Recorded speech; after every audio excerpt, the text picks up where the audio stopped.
Hi guys, how are we today? Good, good. Good or good? That's better. All right. So my name's Clancy. I'm from Clancy Horsemanship. We're located in Narrabri, which is about 7 hours north of here. Okay, so it's not too far from the Queensland border. It's probably about 3 hours from the border.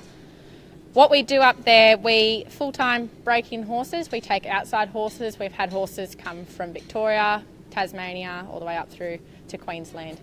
And what we do with these horses is we get them started under saddle so they can go out and they can do all the things that I'm sure that anyone here that has a horse does, go to pony club, do a bit of show jumping, all the way through to a bit more competitive stuff. We have people that come through wanting to do higher level dressage or wanting to compete stock horses and all that type of thing as well. So it depends on what the person wants for their horse, and we have the same basic foundation for every horse we break in. It's very simple.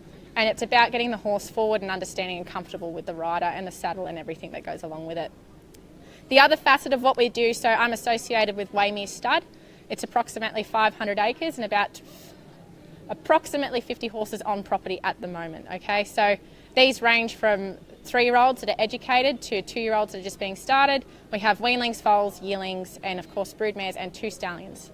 Okay, and what we're aiming to do, we breed first cross Australian stock horses, so we breed to a quarter horse stallion to stock horse mares, and we also have a heritage stock horse stallion, so foals that we've retained, that means that we've kept for the breeding program by the stock horse, the quarter horse stallion, we've decided to keep and we rebreed them back to a heritage stock horse stallion.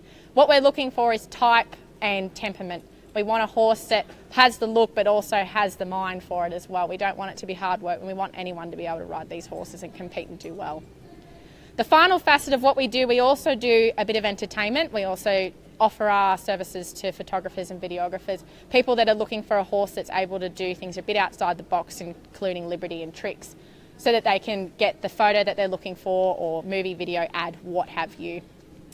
So I have here with me today, this is my 4-year-old Australian stock horse gelding. He's a first cross, so he's one of these horses that's by a quarter horse stallion out of a stock horse mare.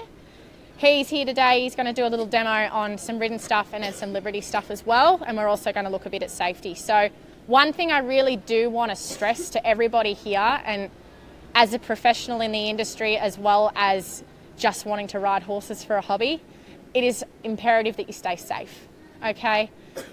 With this industry, this is how you make money. So does anyone know what happens if you don't have any money? Well, sorry? Yeah.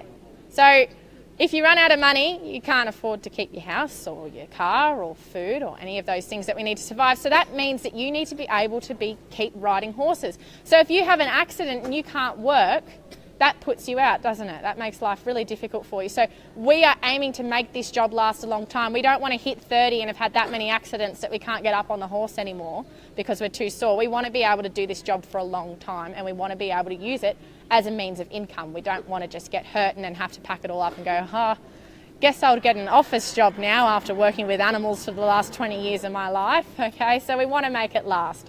So one of the things I wanted to stress, like I said, was safety, so we'll go through a few things about that. The first one being, so this is a rope halter. There's several different types of halters. There's side pulls, you can work with a chiffney. I don't know if the girls over there with the thoroughbreds showed you any rear bit or a chiffney.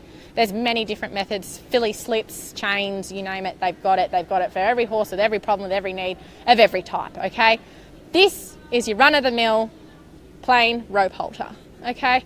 And it's tied a certain way for the reason that if a horse pulls back and this gets tight, I don't want to have to cut it off. The reason I don't want to have to cut it off is because if the horse is in a tight situation where it's a bit dangerous and he's freaking out, he's getting nervous, he could be lashing out, which is dangerous to me. Those hooves hurt. That's a big animal. That's going to hurt when it hits me. So I want to stay away from that as much as possible. So if I have to get in here to cut a halter off because this went too tight and that horse lashes out, I could be in trouble. So it's really important we tie these correctly so that they don't tighten and become unable to undo. So you can see the loop here. Everyone can see that. Everyone can see that down there. There's a loop there. You want to make sure that you tie that below the loop as such, okay? If you tie it above the loop, that's when it's going to get tight and it's not going to be able to come undone, okay? So that's really important. That's a good first step to start with, okay? So we'll do him back up properly. Now the other thing is that you'd normally have your horse tied up. Obviously for this demonstration I'm not going to do that, but I'm going to ask everybody a question. When I walk behind this horse or you walk behind this horse, do I want to walk really close or far away? Really close. Okay, so the reason for that is I want to walk around nice and close like this. This is the safest place to be. If I get out here, that's when he has the full power to give me a proper kick. So it's the difference between me coming up to you and going, hey you, and you're like, okay, whatever. That was nice, thank you. If I walked up to you and went whack and got you in the guts, well, that would be different, wouldn't it? And the other side of it is, this is where our vital organs are. And I know someone that has been kicked in the guts and has had a lot of problems since. So it's really, really dangerous. So you want to protect all this. And of course, you want to protect your face. Okay, you can't wreck this. So you got to look after your face. So you want to walk in nice and close. Now the next thing is let's just pretend that mate's tied up here. It's really important we don't do these ones. Okay? None of this stuff. Now, can anyone fathom a guess why? Anyone got a guess? If he freaks out, good part, and he pulls back on that rope, he's got nowhere to go but back straight over the top of you, and you're going to turn into a pancake. Now, who here wants to be a pancake? Yeah, no one. So we don't want to do that, so we're not going to do that, are we? Okay? So now we've gone through a few little safety tips. We might go and have a look at some gear. All right, so we've got a few different items here. You can all say hello to mate if you want to while we're talking. So here we've got a flag. All right, can everyone see the flag? I'll move into the middle. Now we always start in the middle of whatever workspace we're using. Does anyone know why we might want to do that? If I'm between that horse and the wall and I do something that's going to frighten him, where's he going to go? Pancake. That's the pancake strikes again, okay? We don't want that. All right? So what we're going to do, we're going to move to the middle of the area, and this horse is pretty well desensitized. He's obviously not stirred up by any of this, so he's probably not going to react when I do a bit of this. But the point of this is to make noise, visual, and it's up high. It's above his vision. He doesn't like that. Horses don't like that. The other part of it, if it's a horse that hasn't been very well handled, you can start to touch this horse with an extension of yourself, and a lot of horses will kick out and will strike out. If you go in between their legs and in between their chest, they'll reach down, they'll have a strike, they'll carry on, because they don't know what it is. And you can see mate's still sniffing it and he knows what it is. Okay? So if he's striking, if I was over here and I'd finally gotten my hand on him, if he even let me, if he was an unhandled horse, and I went to reach down for his leg and he struck out, who's going to get hit? That's me. I don't like that. I want to stay. Remember pretty face? Yeah, let's keep that. All right, so when we're doing this, we want to use this. So if he does strike out, I'm standing parallel with his shoulder. I'm not near his bum. I'm not near where he can strike me. So I'm, for the most part, safe. Okay, so it's really important that we focus on that, all right? So we'll look at a couple of other things we've got there. You can pass that around. Have a look, have a swing. All right, that's it. The next one's a lunge whip, okay? And a lunge whip's pretty simple. We use that to either exercise horses or to train horses when we're teaching them to lunge. So lunging is essentially working the horse in a circle around you.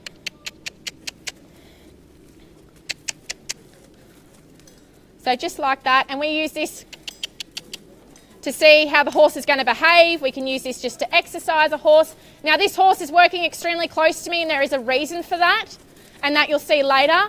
Generally, you'll try to get that horse out away from you when you're doing this type of work, okay? Because you don't want him on top of you unless it's for the purpose that we're going to show you later. Okay, so that's the lunge whip. There you go. Okay, so next is a coach whip. I'll demonstrate the uses of this later. So it is essentially what it is in the name. It's a coach whip. People use it when they're driving a sulky or when they're driving a coach. Now, you don't see a lot of this around anymore, and you don't see it just in your common household stable. It's often purely for carriage work and for heavy horses and all that type of thing. So you won't see it that often, but I like it for the size that it is and the length of the fall, and you'll see why later. You don't want to be tripping over yourself when you're doing close work with horses. It's not very safe. If you fall over and he steps on you, well, again, pancake.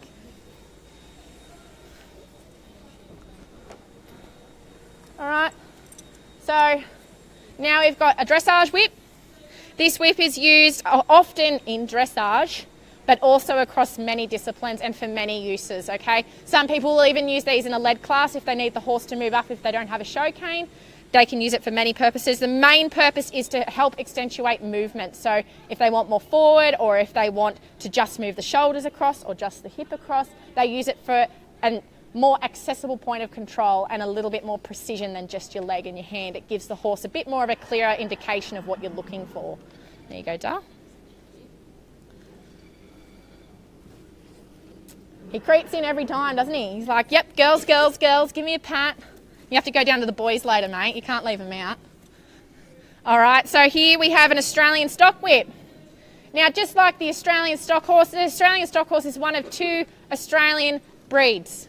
Okay, camp drafting is one of Australia's only sports. Okay, that is ours, that we created. And the Australian stock horse, for the most part, is used for camp drafting as well. So this is a very helpful tool if you're working on a station, but also for desensitising, same as that flag. So you can whirl it around, you can crack it, you can make loud noises. We're not going to do that in here now because there's other horses here that might not be accustomed to it, and that causes a big problem. Obviously, they might take off, so we don't want to cause that, but that's the reason why we do this, so that horses get accustomed to loud noises, swinging over their head. The whirring noise really disturbs them when it's going up, and also the close proximity of something swinging around making loud noises to them, okay? There you go.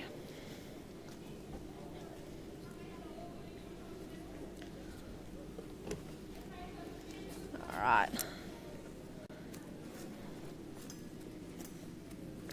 So here, and I'll try to move, mate, so you boys can see down there. I don't want you to miss out. All right. Here we have a set of hobbles. Can anyone guess what I might use this for? Goes around his knees. Okay, so these are knee-specific hobbles. We use these if we have a horse that's very challenging. If you have a horse that is a bit dangerous, might try to strike out or hurt you, you might use this to help stop him from being able to get you. He can still get you. You still need to be aware and safe and stand in the right places and do the right things, but this will reduce the risk. You also have to make sure when you're using these that you introduce them to the horse. You don't just whack them on and go, yeah, he's got it, because some of them won't be comfortable with being restrained. Now, another reason that we use restraints is often in breeding. Some people will use what's called sidelines, which is where they go from one leg to the other from front to back, and that's to keep them from kicking out. So if we have a $30,000 stallion, let's say. He's black, he's beautiful, he's expensive, he's well bred, he ticks all my boxes, I'm in love with him, he's great to ride, he's just amazing. And someone sends their horse to me for $1,500 a service fee, which means that my stallion will impregnate their mare. And this nasty little mare turns around and kicks my horse and breaks his cannon bone, and he has to be put down. That wasn't much fun, was it?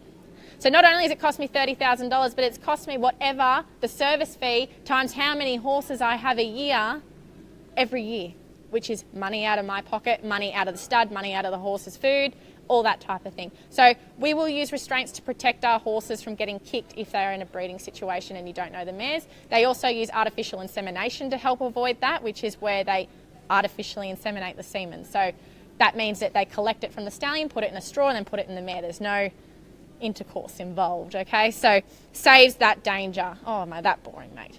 Jeez. Right, so it's really important that we understand how to use these properly. They are a really effective tool, but they have to be used correctly and with thought. They're not to be used just for the sake of it, okay? They're very, very important tools. All right, so I'll let you have a look at them. You can undo them and redo them if you can, if you know how to do them back up. Have a play with them.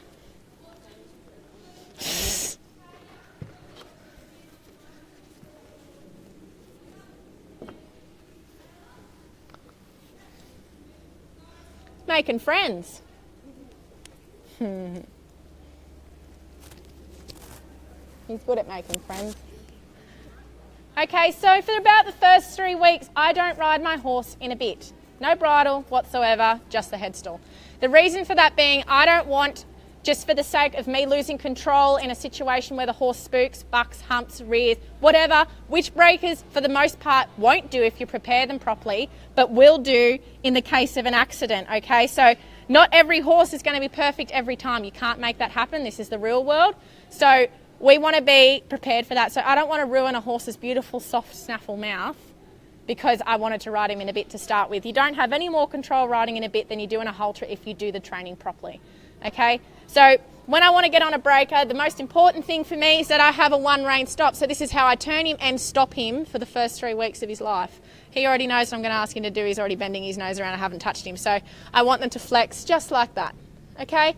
What happens is if I were to lay a horse down, for example, and you saw Warwick do it out there in the demonstration, when that horse laid down and it got back up those couple times, but then Warwick came and he turned its head to its hip, could it get back up? No, it stayed down. That's because the horse has been disabled. Disengaged is the word that they use. That disengages the horse. So again, if the horse is trying to take off on you, where's he going to go? In a circle, in a circle, in a circle, and then he goes, oh, I'm not going anywhere, okay, I'll stop. That was silly. Shouldn't have done that, okay? So that's what you're looking for. The other part of it is a horse that's going to rear, and one of the most dangerous things for a horse to do is a rear and flip over, because what's going to happen? Pancake. It keeps happening, doesn't it? We don't like it, we don't want it to happen, so we're not going to let it happen. We're going to tip that horse's nose if he's threatening to rear, because if he flips over, he'll roll to the side rather than landing on top of you, because he'll fall like that. Okay? And the other reason for it is if he's going to have a buck, he needs to have his head straight and down. If you can keep it up and bent, you should, for the most part, be able to either lessen it or make it stop altogether. Okay? So I'm just going to do a quick little ridden demonstration. I'm not going to do too much, but what I'll do is I'll just use this halter, same as what I would as a bridle. Make a set of reins out of the lead rope. Make sure it's secure. Try not to let it come undone. So we'll do a couple of knots there. So the most important thing when you're getting on is please don't grab the back of the saddle. The reason being that when your leg comes through there, you have to let go to put your hand back down, okay? And in that moment, if that horse decides that he's going to go over and talk to his mate Daisy over there, well, that's not going to end well for you. So you want to maintain that contact right way through. You want to tip his nose towards you in case he walks off. And this horse has been a bit grumpy this morning. He has been walking off a bit, and it's been a really good example to show you how to control that. He may or may not now. So you put your toe in that stirrup iron, and I find it really important to just bump, okay? Let him know that you're going to come up there and step up there. So he was really good then, didn't give you a very good example, but you can understand the concept that if he decided to walk forward, he would be walking around in a circle around me. He wouldn't be getting away on me. If they get away on you, you've got the back end in front of you, back in that danger zone, okay? So I'll just walk him off here. All right. So what I'll do is I'll just do a couple of turns and stops and stuff like that just to show you some of the stuff that you can do. This horse is only very young, so he's not overly educated, but he does enough to show you guys what we're up to in the particularly with the Stock Horse Society. So these are going to be haunch turns followed by stops and rollbacks, okay? So a haunch turn is a stop and change of direction all in one motion. A rollback is a stop then a turn, okay? So to do that, we need to go up a gear, up another gear. All right, so when we're going around, you want to set yourself up for that counter bend and that turn. So that wasn't a very good one, so we'll go again. That's better. He's on the wrong leg, correct him. There we go, very nice. So you want to try and get that horse counter bent coming up to the turn and lead him through that turn. Back again. Very good. And then we want to come to a stop. Well, the important thing is to let the horse settle. Because what happens if they start overestimating everything and they're always in a hurry to turn? You lose control. You want to make them wait. Back him a few paces if you need to. Tip his nose and go again. Same thing the other way. Whoa. Okay. Make him wait. So see how he's sort of looking to turn? Make him wait.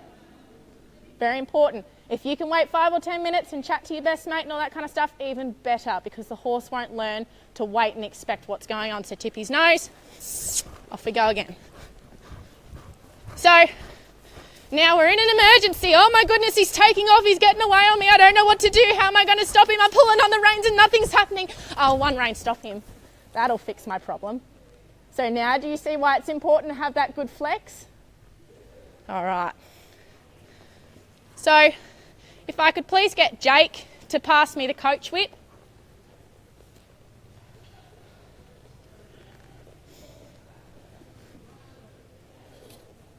Thank you.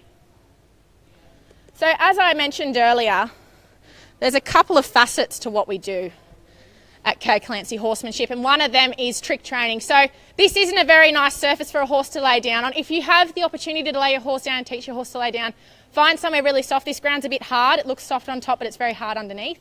So what's really important, particularly if you're on ground like this, is give your horse the time to find the right spot to lay down, because otherwise they're going to fall down somewhere that's really uncomfortable, could have a lump in it, they could put their back out. If they land on their hip, they can crack their hip, okay? So you've got to give them the time to figure that out. So I'll start to ask mate if he wants to find somewhere nice to lay down for me. He's thinking about it already. And you'll look for those cues where he starts to sniff the ground. So I'll come into the middle a bit more, into a bit softer ground, and I'll see if we can get him to think about laying down for me. So he's starting to sniff the ground. He's having a look there for somewhere to go, having to think about it. It's really important, like I said, to let them find their own place to lay down, somewhere nice. So he's having a look there. He wants to do a pretty bow, but that's not what we're after.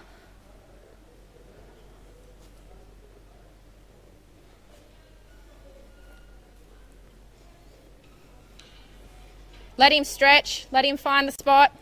He's looking there, there he goes.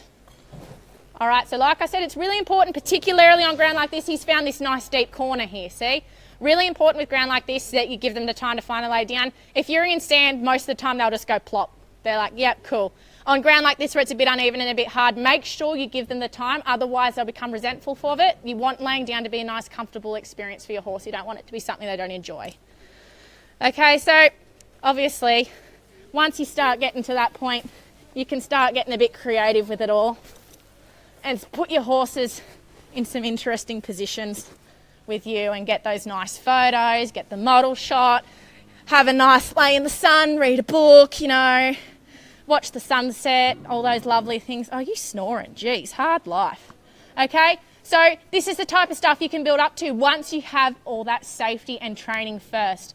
And I will say that I really recommend that you either go to a college like TOCAL or to one of these TAFE courses and really begin to understand the fundamentals of horse health and care, as well as training and breaking and all that. There's more to it than just riding a horse, okay?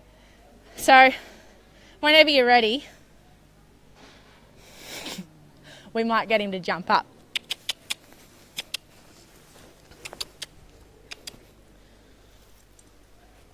All right, so like I said, from there you can start getting a bit creative and you can start asking for new things and different things. So I'll just find where I put my other whip. I'm very good at losing them. Just have a quick look.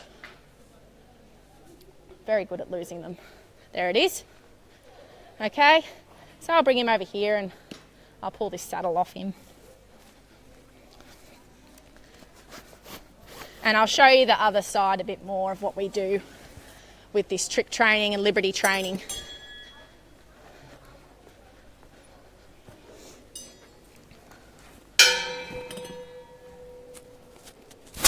So did anyone just see him licking his lips? He's doing it there now. He's stopped now because he's licking a friend. But that's a really good sign that the horse is relaxed. There you go, relaxed, happy. Those ears are nice and relaxed and happy. He's happy with his job. Now this horse is extremely expressive. He does pin his ears back a lot. That is part of his nature. His sire was exactly the same, so you don't take much notice of that. But however, if you saw another horse doing it that you didn't know, I'd take very good note of that because it can be dangerous, okay?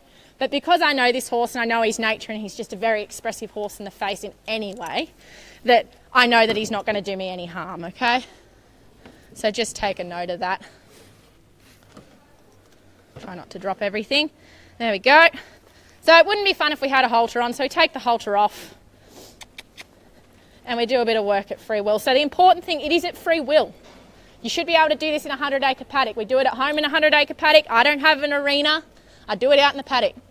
Okay, you do start in a round yard. That's where you start. You start getting your horse to join up. But when they get to this point, you want it to be at free will, not because they have to.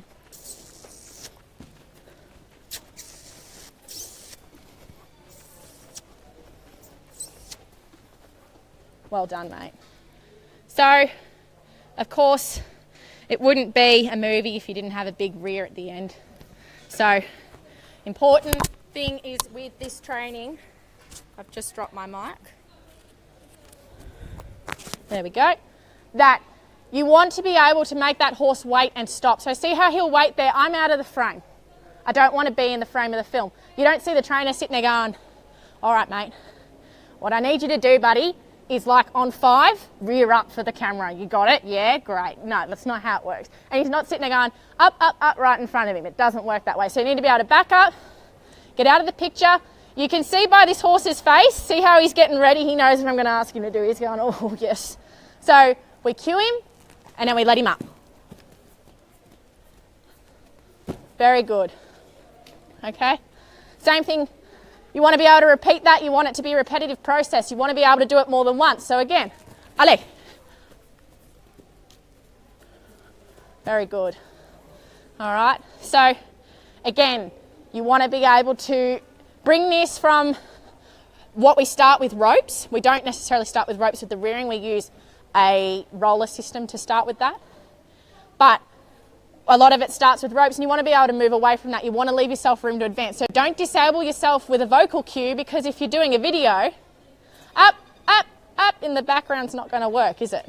Okay? Or if I have to touch him, it's not going to work. So we need to be able to separate ourselves from that. So next thing I do, again, that cue to wait, put my hand up, he knows he has to wait. I should be able to walk back and then give him the cue and he should come. And in a bigger area, he should be able to gallop across a flat space, okay? Same thing the other way. Like I said, it's a lot about that repetition. You want to be able to do it a few times and then quit while you're ahead, okay? Very good. All right. So a couple of the other things you can do. If you want good forward, you've got to have a good stop. There's no sense in having good forward if you don't have a good stop. All right. Doesn't matter what you're doing. Same thing with the lunging. I like to be able to lunge at freedom with him. That's part of what we do with the Liberty. You should be able to do that quite kindly. Okay?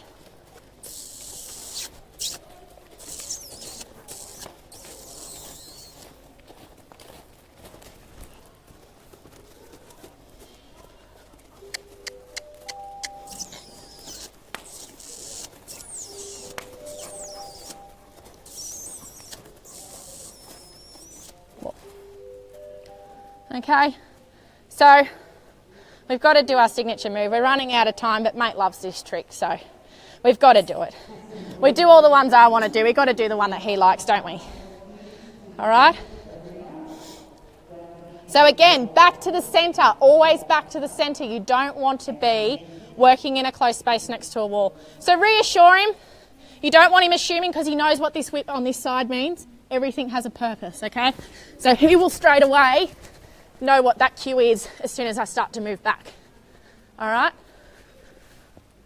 There we go. Let him get his leg down flat. Give him the time of day. Let him work it out. There we go. Oh yeah. Might try that one again, everybody. Sometimes I think this horse is better at this trick than I am. There we go. That's better. Got it, buddy?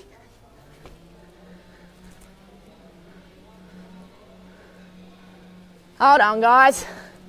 We got to get this right. Like we said earlier, you got to be repetitious.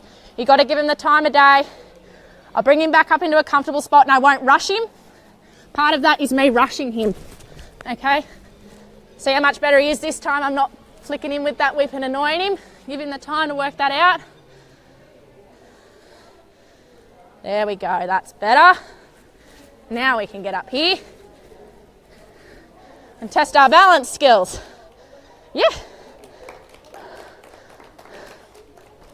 All right. There we go. Nothing like a slip and slide to top it off. And that's it. So say goodbye to everyone, mate. There we go. Thanks for coming.